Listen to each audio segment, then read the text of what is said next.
估唔到就連黃仁勳都講，哇！佢返一時屋企啊都要睇心理醫生，連咁有錢、發展得咁好、擁有一咁巨大嘅企業，都會受一個華人家庭嘅負面影響。你諗下係幾咁大？所以 you are not alone， 你唔係淨係一個suffer緊呢樣嘢。華人嘅家庭，佢好多時係勞苦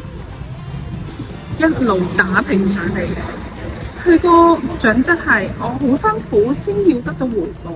所以佢掩蓋咗佢想要有嘅感情、愛嘅流動，覺得為咗工作可以放棄一切，所以你一路壓制佢感情，引致到放得好少時間，放得好少愛俾你子女，家庭會變咗點啊？係成個家庭流動唔到，係會好失衡，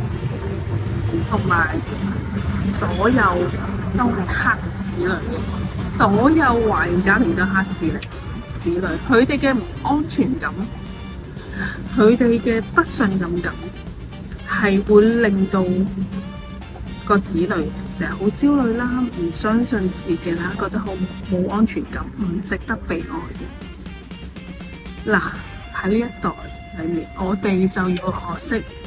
乜嘢係信我哋自己，旺我哋自己，揾翻我哋所需嘅能量。